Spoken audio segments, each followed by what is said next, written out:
Hello students, इस lecture में मैं आपको टीडीएस के बारे में बताने लगी हूँ कि टीडीएस होता क्या है और इसको हम एक्सेल में कैसे जो है वो कैलकुलेट कर सकते हैं। ये पार्ट 1 है, ये थ्योरेटिकल है।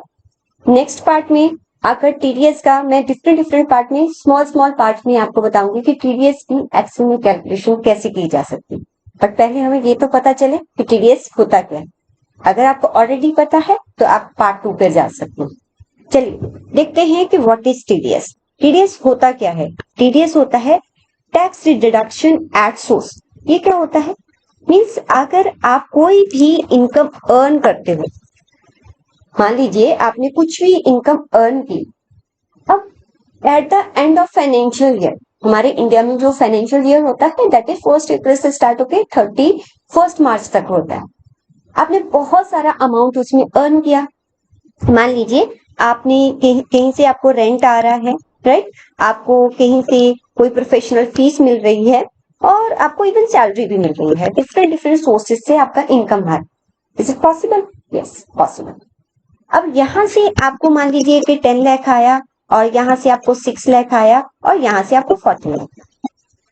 ठीक है, आप जब रिटर्न भरोगे, रिटर्न का मतलब होता है कि at the end of financial year आप गवर्नमेंट को बोलते हो कि मैंने इस साल में इतना इतना अर्न किया था, इतनी सेविंग की। मीन्स अपनी पूरी इनकम की डिटेल आप जो है गवर्नमेंट को देते हो।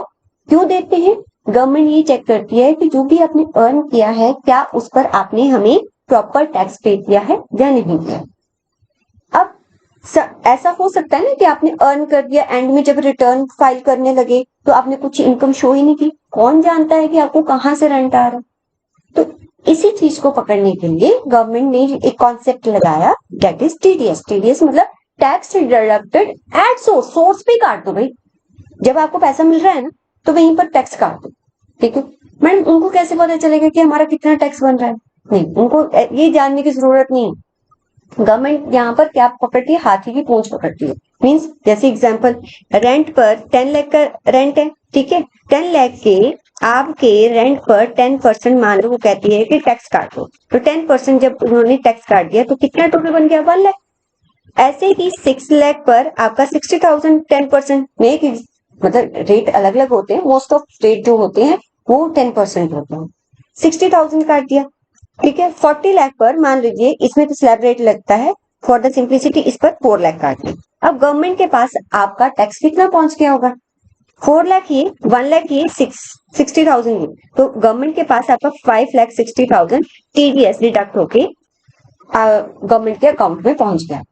ठीक है, अब at the end of financial year आप कहते हो कि भाई आपने रिटर्न भरी, आप गवर्नमेंट को कहते हो मैंने तो सिर्फ 40 लाख ही अर्न किया है। 40 लाख पर टैक्स निकालो। गवर्नमेंट जब टैक्स निकालती है 40 लाख पर, तो कहते मुझे मेरे पास तो 1 लाख एक रेंट का भी आया हुआ है, क्योंकि सेक्शन के अकॉर्डिंग डिपॉजिट करना पड़ता है, और मेरे पास 60,000 भी आया, एक प्रोफेशनल फीस का है।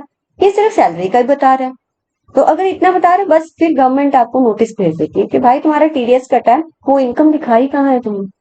तो इसलिए टीडीएस ऐसे वर्क करता है।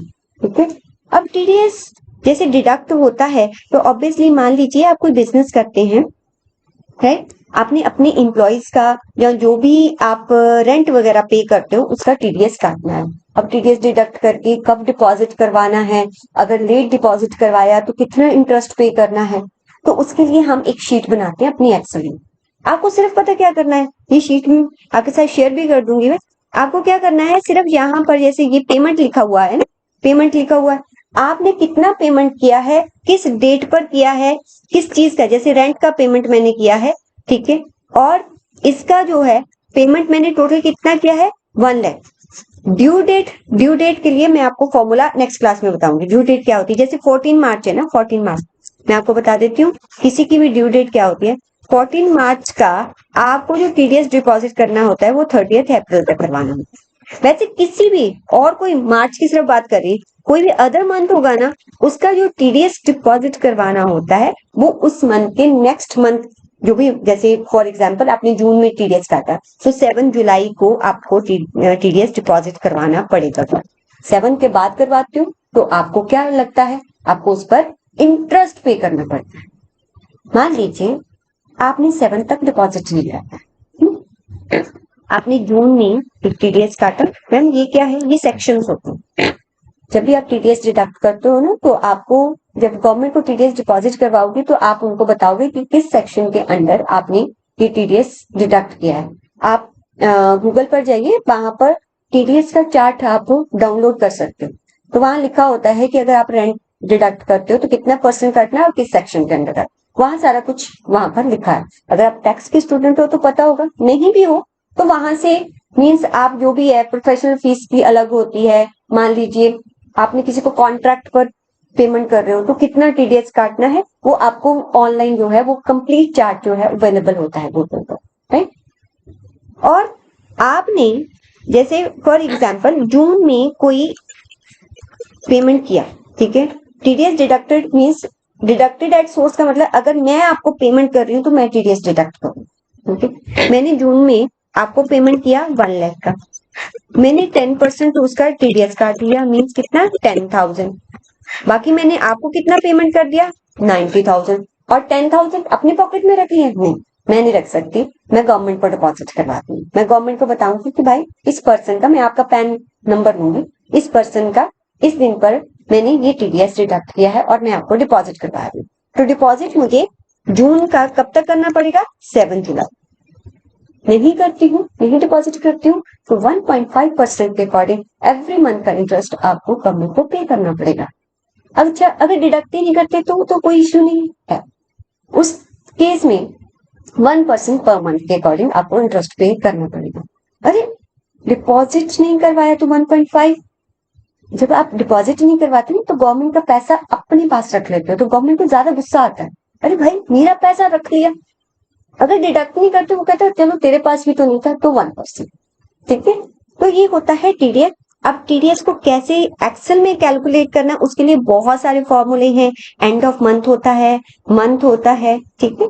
आप कोई और फॉर्मूला भी लगा सकते हो, मैं नेक्स्ट क्लास में बताऊंगी कि यहाँ पर एंड ऑफ मंथ फॉर्मूला लगा के आप कैसे करेंगे। आप अपने से भी कोई, अगर आपको एक्सेल आता है कोई अपने से भी लगा सकते हो, बट मुझे ये लगता है कि जो अभी मैं आपको फॉर्मूला प्रैक्टिकली बताने लगी हूँ वो ज्यादा जो है वो इजिली मतलब आपके काम को सॉल्व कर देते हैं और अच्छी शीट भी बन जाती है।